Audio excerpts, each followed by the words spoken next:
A very good morning to all of you. Today I am going to explain the concept of staffing process. In previous video we have discussed regarding the concept of staffing, that what do you mean by staffing and the importance of staffing. Now today I want to explain, that is, what do you mean by staffing process. Staffing process. So first of all, I want to explain that what do you mean by process. Process mean procedure. ਜਦੋਂ ਕਿਸੇ ਚੀਜ਼ ਨੂੰ systematically 1 to second to third to fourth process ਦੇ base ਦੇ ਉੱਪਰ ਕੀਤਾ ਜਾਂਦਾ ਆ, that are called process. And staffing process, ਜਦੋਂ ਅਸੀਂ ਸਟਾਫ ਨੂੰ ਚੂਜ਼ ਕਰਨਾ ਹੁੰਦਾ ਆ ਫॉर द ਆਰਗੇਨਾਈਜੇਸ਼ਨ ਕਿ ਉਹ ਆਪਣੀ ਆਰਗੇਨਾਈਜੇਸ਼ਨ ਦੇ ਵਿੱਚ ਪ੍ਰੋਪਰ ਵੇ ਦੇ ਨਾਲ ਵਰਕ ਕਰਨ, ਅਤੇ ਜਿਸ ਸਟੈਪ ਦੇ ਥਰੂ ਹੋ ਕੇ ਅਸੀਂ ਜਾਂਦੇ ਹਾਂ, that R called staffing process. First of all ਸਭ ਤੋਂ ਪਹਿਲਾਂ ਬੇਟੇ ਸਾਨੂੰ ਕੀ ਕਰਨਾ ਪੈਂਦਾ ਆ, ਜਦੋਂ ਸਾਨੂੰ ਪਤਾ ਹੁੰਦਾ ਹੈ ਕਿ ਸਾਨੂੰ ਸਟਾਫ ਦੀ ਰਿਕੁਆਇਰਮੈਂਟ ਹੈਗੀ ਆ, ਫਸਟ ਆਫ ਆਲ ਅਸੀਂ ਆਪਣੇ ਐਕਸਟਰਨਲ ਅਤੇ ਇੰਟਰਨਲ ਸੋਰਸਿਸ ਤੋਂ ਦੇਖਦੇ ਹਾਂ ਕਿ ਸਾਨੂੰ ਕਿੰਨੇ ਪੀਪਲਸ ਚਾਹੀਦੇ ਆ, ਅਤੇ ਅਸੀਂ ਪਲਾਨ ਕਰਦੇ ਹਾਂ ਆਪਣੇ ਹਿਊਮਨ ਰਿਸੋਰਸ ਦਾ, ਜਿਹਨੂੰ ਕਹਿੰਦੇ ਮੈਨ ਪਾਵਰ ਰਿਕੁਆਇਰਮੈਂਟ, ਕਿ ਸਾਨੂੰ ਕਿੰਨੇ ਹਿਊਮਨਸ ਜਿਹੜੇ ਆ ਵਰਕਿੰਗ ਵਾਸਤੇ ਆਰਗੇਨਾਈਜੇਸ਼ਨ ਦੇ ਵਿੱਚ ਚਾਹੀਦੇ ਆ. ਦੈਨ ਅਸੀਂ ਉਹਨਾਂ ਦੇ ਰਿਗਾਰਡਿੰਗ ਰਿਕਰੂਟਮੈਂਟ ਕਰਦੇ ਹਾਂ. ਅਸੀਂ ਬਹੁਤ ਸਾਰੇ ਫਾਰਮ ਜਿਹੜੇ ਆ ਫਿਲ ਕਰਨ ਵਾਸਤੇ ਆਰਗੇਨਾਈਜੇਸ਼ਨ ਨੂੰ ਦਿੰਦੇ ਹਾਂ, ਪੀਪਲਸ ਦੇ ਵਿੱਚ ਡਿਵਾਈਡ ਕਰਦੇ ਹਾਂ according to the qualification and experience. Peoples ਜਿਹੜੇ ਆ ਉਹਨਾਂ ਨੂੰ ਫਿਲ ਕਰਦੇ ਨੇ. Then we can select from those application. Employee ਨੂੰ ਸਿਲੈਕਟ ਕਰਦੇ ਹਾਂ ਉਹਨਾਂ ਐਪਲੀਕੇਸ਼ਨਸ ਜਿਹੜੀਆਂ ਰਿਕਰੂਟਮੈਂਟ ਦੇ ਟਾਈਮ 'ਤੇ ਸਾਡੇ ਕੋਲ ਆਈਆਂ ਹੁੰਦੀਆਂ. ਦੈਨ ਇੰਡਕਸ਼ਨ ਐਂਡ ਓਰੀਐਂਟੇਸ਼ਨ, ਜਿਹਦੇ ਵਿੱਚ ਅਸੀਂ ਇੰਟਰੋਡਿਊਸ ਕਰਵਾਉਂਦੇ ਹਾਂ ਆਰਗੇਨਾਈਜੇਸ਼ਨ ਈਵਨ ਐਗਜ਼ਿਸਟਿੰਗ ਇੰਪਲਾਇਰ ਨੂੰ to the new employer. Training and development, ਫਿਰ ਅਸੀਂ ਉਹਨਾਂ ਦੇ ਟ੍ਰੇਨਿੰਗ ਡਿਵੈਲਪਮੈਂਟ ਪ੍ਰੋਗਰਾਮ ਜਿਹੜੇ ਆ, ਚਾਹੇ ਉਹ ਆਰਗੇਨਾਈਜੇਸ਼ਨ ਦੇ ਵਿੱਚ ਹੋਣ ਚਾਹੇ ਆਊਟਸਾਈਡ ਦਾ ਆਰਗੇਨਾਈਜੇਸ਼ਨ ਹੋਣ, ਡਿਸਾਈਡ ਕਰਦੇ ਹਾਂ. ਦੈਨ ਅਸੀਂ ਵੇਖਦੇ ਹਾਂ ਕਿ ਉਹਨਾਂ ਦੀ ਪਰਫੋਰਮੈਂਸ ਕਿਵੇਂ ਰਹੀ, ਅਤੇ ਫਿਰ ਅਸੀਂ ਇੰਪਲੋਇਮੈਂਟ ਦਾ ਡਿਸੀਜ਼ਨ ਲੈਂਦੇ ਹਾਂ ਕਿ ਇਹਨਾਂ ਨੂੰ ਪ੍ਰੋਪਰ ਵੇ ਦੇ ਨਾਲ ਇੰਪਲੋਇਮੈਂਟ ਦਿੱਤੀ ਜਾਏਗੀ ਕਿ ਨਹੀਂ. Okay, so let us start from the first process of the staffing, that is a estimating manpower requirement, ਜਿਹਦੇ ਵਿੱਚ ਸਭ ਤੋਂ ਪਹਿਲਾਂ ਅਸੀਂ ਵੇਖਦੇ ਹਾਂ ਕਿ ਅਸੀਂ ਐਸਟੀਮੇਟ ਲਗਾਉਂਦੇ ਹਾਂ ਕਿ ਕਿੰਨਾ ਸਾਨੂੰ ਪਰਸਨ ਜਿਹੜੇ ਆ ਸਾਡੀ ਆਰਗੇਨਾਈਜੇਸ਼ਨ ਦੇ ਵਿੱਚ ਵਰਕਿੰਗ ਵਾਸਤੇ ਚਾਹੀਦੇ ਨੇ. Like it means finding out number and type of employee needed in the organization. ਇਹਦਾ ਮਤਲਬ ਹੁੰਦਾ ਹੈ ਕਿ ਤੁਸੀਂ ਨੰਬਰ ਆਫ ਪੀਪਲਸ ਦੇ ਫਾਈਂਡ ਕਰਨੇ ਆ ਕਿ ਕਿੰਨੇ ਨੰਬਰ ਆਫ ਇੰਪਲੋਈ ਸਾਨੂੰ ਆਰਗੇਨਾਈਜੇਸ਼ਨ ਦੇ ਵਿੱਚ ਚਾਹੀਦੇ ਆ, ਬਟ ਤੁਸੀਂ ਇਹ ਵੀ ਵੇਖੋਗੇ ਕਿ ਕਿਸ ਟਾਈਪ ਦੇ ਇੰਪਲੋਈ ਸਾਨੂੰ ਚਾਹੀਦੇ ਆ. ਇਨ ਸਕੂਲ ਅਸੀਂ ਇਹ ਨਹੀਂ ਕਿ ਸਾਡੇ ਕੋਲ ਆਰਟਸ ਦੇ ਟੀਚਰ ਹੈਗੇ ਅਤੇ ਦੁਬਾਰਾ ਅਸੀਂ ਨੰਬਰ ਆਫ ਇੰਪਲੋਈ ਇਨਕਰੀਜ਼ ਕਰਨ ਵਾਸਤੇ ਆਰਟਸ ਦੇ ਟੀਚਰ ਹੀ ਰੱਖ ਲਈਏ. ਨੋ, ਸਾਨੂੰ ਜੇ ਸਬਜੈਕਟ ਦੇ ਨਾਲ ਰਿਲੇਟਡ ਟੀਚਰ ਚਾਹੀਦੇ ਹੋਣਗੇ, ਟਾਈਪ ਆਫ ਇੰਪਲਾਈ, ਉਸੇ ਤਰੀਕੇ ਦੇ ਹੀ ਅਸੀਂ ਇੰਪਲੋਈ ਜਿਹੜੇ ਆ ਆਰਗੇਨਾਈਜੇਸ਼ਨ ਦੇ ਵਿੱਚ ਰਿਕਰੂਟਮੈਂਟ ਉਹਨਾਂ ਦੀ ਕਰਾਂਗੇ. Then second, it is not only to find out number of people needed but also the type of people. ਜ਼ਰੂਰੀ ਨਹੀਂ ਹੈ ਕਿ ਸਿਰਫ ਤੁਸੀਂ ਨੰਬਰ ਆਫ ਪੀਪਲ ਹੀ ਫਾਈਂਡ ਆਊਟ ਕਰਨੇ ਆ, ਤੁਸੀਂ ਟਾਈਪ ਆਫ ਪੀਪਲ ਵੀ ਫਾਈਂਡ ਆਊਟ ਕਰਨੀ ਹੈ ਕਿ ਕਿਸ ਤਰ੍ਹਾਂ ਦੇ ਆਰਗੇਨਾਈਜੇਸ਼ਨ ਦੇ ਵਿੱਚ ਇੰਪਲੋਈਜ਼ ਜਿਹੜੇ ਸਾਨੂੰ ਚਾਹੀਦੇ ਆ. then types mean what should be the qualification of the people whom we need to appoint. ਜਿਸ ਪਰਸਨ ਨੂੰ ਅਸੀਂ ਅਪੋਇੰਟ ਕਰਨਾ ਚਾਹੁੰਦੇ ਹਾਂ ਉਹਦੀ ਕੁਆਲੀਫਿਕੇਸ਼ਨ ਕਿਵੇਂ ਦੀ ਹੋਣੀ ਚਾਹੀਦੀ ਆ, ਉਹਦੀ ਐਜੂਕੇਸ਼ਨ ਬੈਕਗਰਾਊਂਡ ਕਿਵੇਂ ਦੀ ਹੋਣੀ ਚਾਹੀਦੀ ਆ. okay, so next, organization should also make policy regarding number of employee to be appointed from backward classes, women and minority etc. Organisation ਨੂੰ ਬੇਟੇ ਵੀ ਧਿਆਨ ਵਿੱਚ ਰੱਖਣਾ ਪੈਂਦਾ ਹੈ ਕਿ ਉਹਨਾਂ ਨੂੰ ਟਾਈਪ ਆਫ ਇੰਪਲੋਈ ਦੇ ਨਾਲ ਨਾਲ ਕਿਵੇਂ ਦੇ ਪਰਸਨ ਜਿਹੜੇ ਆ ਹੋਰ ਆਰਗੇਨਾਈਜੇਸ਼ਨ ਦੇ ਵਿੱਚ ਅਪੋਇੰਟ ਕਰਨ ਦੀ ਜ਼ਰੂਰਤ ਆ. ਕਿੰਨੇ ਉਹਨਾਂ ਨੇ ਬੈਕਵਰਡ ਕਲਾਸਿਸ ਤੋਂ ਚੂਜ਼ ਕਰਨੇ ਆ, ਕਿੰਨੇ ਉਹਨਾਂ ਨੇ ਵੂਮਨ ਕਮਿਊਨਿਟੀ 'ਚੋਂ ਕਰਨੇ ਆ, ਅਤੇ ਕਿੰਨੇ ਉਹਨਾਂ ਨੇ ਮਾਈਨੋਰਿਟੀ ਸੈਕਟਰ ਦੇ ਪੀਪਲ ਜਿਹੜੇ ਆ ਆਰਗੇਨਾਈਜੇਸ਼ਨ ਦੇ ਵਿੱਚ ਲੈ ਕੇ ਆਉਣੇ ਆ. then for estimating manpower requirement, company will take following 3 steps.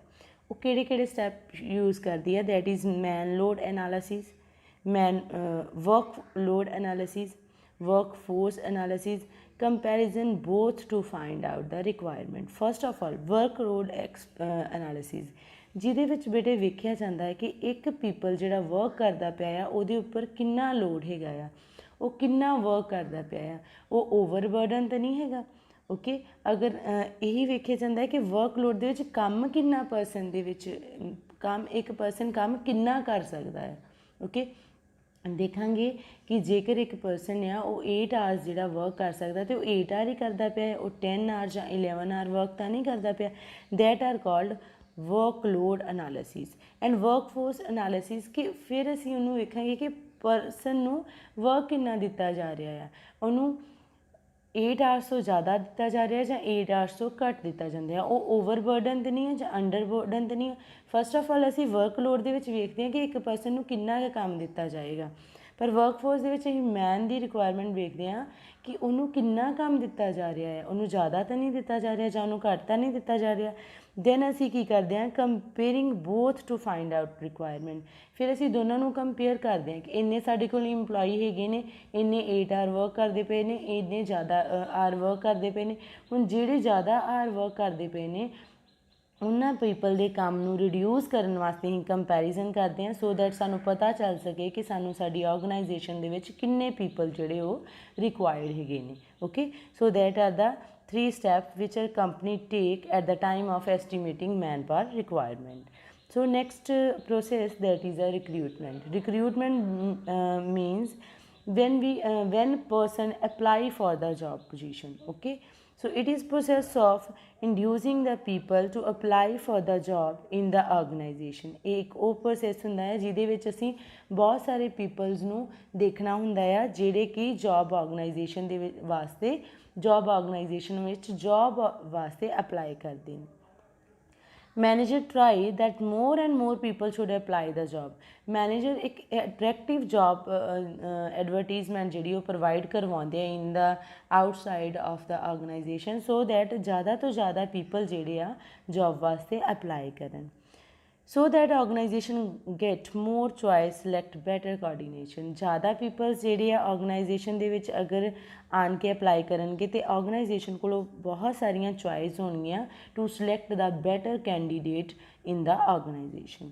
Most common way to recruit people, ਜਿਹਦੇ ਵਿੱਚ ਸਭ ਤੋਂ ਜ਼ਿਆਦਾ ਹੈਗਾ ਹੈ ਕਿ ਅਸੀਂ ਸਭ ਤੋਂ ਪਹਿਲਾਂ ਜ਼ਿਆਦਾਤਰ ਅਸੀਂ ਰਿਕਰੂਟ ਕਰਾਂਗੇ ਪੀਪਲਸ ਨੂੰ।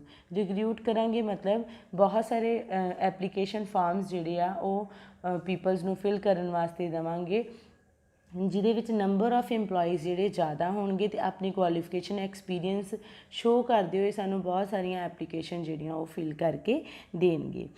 ਥਰੂ ਐਡਵਰਟੀਜ਼ਮੈਂਟ ਐਂਡ ਮੈਨੀ job Sikar after reading advertisement apply for job. Most common way to recruit people through advertisement. Recruit ਕਰਨ ਵਾਸਤੇ ਸਾਨੂੰ ਕੀ ਕਰਨਾ ਪਏਗਾ, ਸਾਡੇ ਜਿਹੜੇ ਪੀਪਲ ਆ ਉਹਨਾਂ ਨੂੰ ਐਡਵਰਟੀਜ਼ਮੈਂਟ ਪ੍ਰੋਵਾਈਡ ਕਰਵਾਉਣੀਆਂ ਪੈਣਗੀਆਂ। ਓਕੇ, ਜਿਹਦੇ ਨਾਲ ਬਹੁਤ ਸਾਰੇ ਜੌਬ ਸੀਕਰ ਐਡਵਰਟੀਜ਼ਮੈਂਟ ਦੇਖਣਗੇ ਅਤੇ ਜੌਬ ਵਾਸਤੇ ਅਪਲਾਈ ਕਰਨਗੇ। Okay, so next step that is a selection. Recruit ਤਾਂ ਅਸੀਂ ਕਰ ਲਏ ਇੰਪਲੋਈ, ਬਹੁਤ ਸਾਰੇ ਫਾਰਮ ਜਿਹੜੇ ਉਹਨਾਂ ਨੂੰ ਦਿੱਤੇ, ਐਡਵਰਟਾਈਜ਼ਮੈਂਟ ਦਿੱਤੀਆਂ ਸੋ ਦੈਟ ਜ਼ਿਆਦਾ ਪੀਪਲਸ ਨੂੰ ਪਤਾ ਚੱਲੇ ਕਿ ਸਾਨੂੰ ਆਰਗੇਨਾਈਜੇਸ਼ਨ ਦੇ ਵਿੱਚ ਇੰਪਲੋਈ ਰਿਕੁਆਇਰਡ ਨੇ ਅਤੇ ਉਹ ਉਹਨਾਂ ਜੌਬਸ ਨੂੰ ਕੀ ਕਰਨਗੇ, ਫਿਲ ਕਰਨਗੇ ਕਿ ਸਾਨੂੰ ਵੀ ਜੌਬ ਦੀ ਜ਼ਰੂਰਤ ਆ। ਓਕੇ, ਉਸ ਤੋਂ ਬਾਅਦ ਬੇਟੇ ਕੀ ਹੁੰਦਾ, selection. Selection means choose the right people at the right place. ਇਹ ਨਹੀਂ ਕਿ ਅਸੀਂ ਬਹੁਤ ਸਾਰੇ ਇੰਪਲੋਈ ਦੇ ਵਿੱਚੋਂ ਕੋਈ ਵੀ ਪਰਸਨ ਜਿਹੜਾ ਉਹਨੂੰ ਸਿਲੈਕਟ ਕਰ ਲਾਂਗੇ ਜਿਹਦੀ ਕੁਆਲੀਫਿਕੇਸ਼ਨ ਵਧੀਆ ਹੋਏਗੀ। ਨੋ, ਸਾਨੂੰ ਜਿਸ ਟਾਈਪ ਦਾ ਪੀਪਲ ਚਾਹੀਦਾ ਹੈ ਅਸੀਂ ਉਸੇ ਹੀ ਟਾਈਪ ਦਾ ਪੀਪਲ ਜਿਹੜਾ ਆ ਉਹਨੂੰ ਆਪਣੀ ਆਰਗੇਨਾਈਜੇਸ਼ਨ ਦੇ ਵਿੱਚ ਸਿਲੈਕਟ ਕਰਾਂਗੇ। It refer to choosing the most suitable candidate to fill the vacant position. ਇਹ ਰੈਫਰ ਕਰਦਾ ਹੈ ਕਿ ਮੋਸਟ ਸੂਟੇਬਲ ਕੈਂਡੀਡੇਟ ਜਿਹੜਾ ਉਹ ਵੇਕੈਂਟ ਜੋਬ ਵਾਸਤੇ ਰੱਖਿਆ ਜਾਵੇ। ਓਕੇ, ਅਗਰ ਆਰਗੇਨਾਈਜੇਸ਼ਨ ਦੇ ਵਿੱਚ ਮਾਰਕੀਟਿੰਗ ਮੈਨੇਜਰ ਦੀ ਜ਼ਰੂਰਤ ਆ ਅਤੇ ਅਸੀਂ ਸੇਲਸ ਮੈਨੇਜਰ ਜਾਂ ਐਡਵਰਟੀਜ਼ਮੈਂਟ ਮੈਨੇਜਰ ਨਹੀਂ ਰੱਖਾਂਗੇ। ਸਾਨੂੰ ਜ਼ਰੂਰਤ ਆ ਕਿ ਅਸੀਂ ਸਿਰਫ ਅਤੇ ਸਿਰਫ ਮਾਰਕੀਟਿੰਗ ਮੈਨੇਜਰ ਹੀ ਆਪਣੀ ਆਰਗੇਨਾਈਜੇਸ਼ਨ ਦੇ ਵਿੱਚ ਰੱਖੀਏ। It is called negative process. Selection always negative process ਦੇ ਵਿੱਚ ਆਉਂਦੀ ਹੈ, ਵੇਅਰ ਐਜ਼ ਰਿਕਰੂਟਮੈਂਟ ਜਿਹੜੀ ਉਹ ਪੋਜ਼ੀਟਿਵ ਪ੍ਰੋਸੈਸ ਦੇ ਵਿੱਚ ਆਉਂਦੀ ਹੈ। ਸਿਲੈਕਸ਼ਨ ਨੈਗੇਟਿਵ ਪ੍ਰੋਸੈਸ ਦੇ ਵਿੱਚ ਕਿਉਂ ਆਉਂਦੀ ਹੈ ਬੇਟੇ, ਜਿਹੜੇ ਨੰਬਰ ਆਫ ਇੰਪਲਾਈ ਹੁੰਦੇ ਜਿਹਨਾਂ ਰਿਕਰੂਟਮੈਂਟ ਕੀਤੀਆਂ ਹੁੰਦੀਆਂ ਉਹ ਬਹੁਤ ਸਾਰੇ ਪੀਪਲਸ ਹੁੰਦੇ ਆ, ਬਟ ਉਹਨਾਂ 'ਚੋਂ ਅਸੀਂ ਕੁਛ ਇੰਪਲੋਈਜ਼ ਹੀ ਜਿਹੜੇ ਆਪਣੀ ਆਰਗੇਨਾਈਜੇਸ਼ਨ ਦੇ ਵਿੱਚ ਰੱਖਣੇ ਹੁੰਦੇ ਆ। ਓਕੇ, ਮਤਲਬ ਅਸੀਂ ਸਿਲੈਕਟ ਘੱਟ ਪੀਪਲ ਕਰਦੇ ਹਾਂ ਅਤੇ ਰਿਕਰੂਟ ਜ਼ਿਆਦਾ ਪੀਪਲ ਕਰਦੇ ਆ। Okay, so that's why we can say that selection is a negative process. It select the best among the available, ਅਤੇ ਅਸੀਂ ਇਹਦੇ ਵਿੱਚੋਂ ਸਿਲੈਕਟ ਕਰਦੇ ਹਾਂ ਬੈਸਟ ਇੰਪਲੋਈ ਜਿਹੜਾ ਕਿ ਸਾਡੀ ਆਰਗੇਨਾਈਜੇਸ਼ਨ ਨੂੰ ਸੂਟ ਕਰਦਾ ਹੋਵੇ। ਬਹੁਤ ਸਾਰੇ ਪੀਪਲਸ ਦੇ ਵਿੱਚੋਂ ਅਸੀਂ ਸਿਲੈਕਟਡ ਪੀਪਲ ਹੀ ਸਿਲੈਕਟ ਕਰਾਂਗੇ ਜਿਹੜਾ ਕੁਆਲੀਫਿਕੇਸ਼ਨ ਐਕਸਪੀਰੀਅੰਸ ਦੇ ਬੇਸ 'ਤੇ ਦੂਸਰੇ ਪੀਪਲਸ ਦੇ ਨਾਲੋਂ ਵਧੀਆ ਹੋਵੇ ਅਤੇ ਈਵਨ ਸਾਡੇ ਟਾਈਪ ਆਫ ਦਾ ਇੰਪਲੋਈ ਨੂੰ ਸੂਟ ਕਰਦਾ ਹੋਵੇ। Okay, so next process that is a placement and orientation. Placement ਮਤਲਬ ਕਿ ਅਸੀਂ ਆਕੂਪਾਈ ਕਰ ਲੈਣਾ, ਜਿਸ ਜੋਬ ਪੋਜੀਸ਼ਨ ਵਾਸਤੇ ਸਾਨੂੰ ਪਰਸਨ ਚਾਹੀਦਾ ਅਸੀਂ ਉਸੇ ਜੋਬ ਪੋਜੀਸ਼ਨ 'ਤੇ ਹੀ ਉਹਨੂੰ ਵਰਕ ਦੇ ਦੇਣਾ। ਅਤੇ ਓਰੀਐਂਟੇਸ਼ਨ ਮਤਲਬ ਕਿ ਕੰਮ ਦੀ ਵੀ ਉਹਨੂੰ ਨੌਲੇਜ ਇਨਫੋਰਮੇਸ਼ਨ ਪ੍ਰੋਵਾਈਡ ਕਰਵਾਉਣੀ, ਈਵਨ ਜਿਹੜੇ ਐਗਜ਼ਿਸਟਿੰਗ ਪੀਪਲ ਆ ਉਹਨਾਂ ਦੇ ਨਾਲ ਵੀ ਉਹਨੂੰ ਇੰਡਿਊਸ ਕਰਵਾਉਣਾ ਸੋ ਦੈਟ ਉਹ ਸਾਰਿਆਂ ਦੇ ਨਾਲ ਰਲ ਮਿਲ ਕੇ ਕੰਮ ਕਰ ਸਕੇ। Placement mean to occupy of post by the candidate which he is selected. Placement ਮੈਨੂੰ ਮੀਨਸ ਕਿ ਉਹਨੂੰ ਉਸ ਪਲੇਸ ਦੇ ਉੱਪਰ ਰੱਖਣਾ ਜਿਹਦੇ ਕਰਕੇ ਉਹਨੂੰ ਸਿਲੈਕਟ ਕੀਤਾ ਗਿਆ।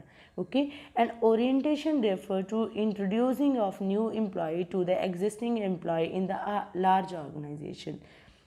ਬਹੁਤ ਸਾਰੀ ਲਾਰਜ ਆਰਗੇਨਾਈਜੇਸ਼ਨ ਦੇ ਵਿੱਚ ਇੰਟਰੋਡਿਊਸ ਕਰਵਾਉਣਾ ਨਵੇਂ ਇੰਪਲੋਈ ਨੂੰ with existing employee so that ਕਿ ਉਹ ਆਪਣਾ ਵਰਕ ਜਿਹੜਾ ਹੈ ਉਹਨਾਂ ਦੇ ਨਾਲ ਫਰੈਂਡਲੀ ਕਰ ਸਕੇ ਅਤੇ ਉਹਨੂੰ ਉਹਨਾਂ ਦੀ ਵੀ ਨੌਲੇਜ ਹੋਵੇ, ਈਵਨ ਆਰਗੇਨਾਈਜੇਸ਼ਨ ਦੀ ਵਰਕ ਦੀ ਨੌਲੇਜ ਵੀ ਪ੍ਰੋਵਾਈਡ ਕਰਵਾਉਣ ਨੂੰ ਓਰੀਐਂਟੇਸ਼ਨ ਕਹਿੰਦੇ। Okay, so next step that is ਆ ਟ੍ਰੇਨਿੰਗ ਐਂਡ ਡਿਵੈਲਪਮੈਂਟ। ਜਦੋਂ ਅਸੀਂ ਆਪਣਾ ਇੰਪਲੋਈ ਜਿਹੜਾ ਬੇਟੇ ਉਹਨੂੰ ਪਲੇਸ ਕਰ ਦਿੱਤਾ ਇੱਕ ਪਲੇਸ ਦੇ ਉੱਪਰ ਜਿਹਦੇ ਵਾਸਤੇ ਅਸੀਂ ਉਹਨੂੰ ਸਿਲੈਕਟ ਕੀਤਾ ਸੀ, ਉਸ ਤੋਂ ਬਾਅਦ ਅਸੀਂ ਉਹਦੇ ਵਾਸਤੇ ਬਹੁਤ ਸਾਰੇ ਪ੍ਰੋਗਰਾਮ ਜਿਹੜੇ ਆ ਉਹ ਪ੍ਰੋਵਾਈਡ ਕਰਵਾਵਾਂਗੇ like training and development so that ਕਿ ਉਹ ਜਿਹੜਾ ਫਰੈਸ਼ਰ ਪਰਸਨ ਆ ਜਾਂ ਉਹ ਦੂਸਰੀ ਆਰਗੇਨਾਈਜੇਸ਼ਨ ਤੋਂ ਆਇਆ ਹੋਇਆ ਉਹਨੂੰ ਸਾਡੀ ਆਰਗੇਨਾਈਜੇਸ਼ਨ ਦੇ ਰੂਲ ਰੈਗੂਲੇਸ਼ਨਸ ਦਾ ਪਤਾ ਚੱਲ ਜੇ, ਕਿਵੇਂ ਇੱਥੇ ਇੰਪਲੋਈਜ਼ ਵਰਕ ਕਰਦੇ ਪਏ ਨੇ ਉਹਨਾਂ ਦਾ ਪਤਾ ਚੱਲ ਜੇ, ਈਵਨ ਉਹ ਆਪਣੀ ਪਰਸਨੈਲਿਟੀ ਜਿਹੜੀ ਆ ਉਹਨੂੰ ਡਿਵੈਲਪ ਕਰ ਪਾਏ।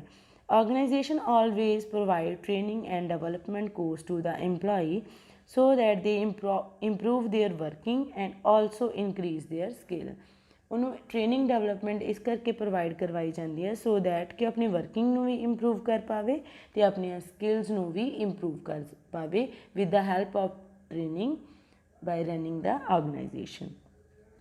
Organization may arrange training in the organization and also in outside the working house।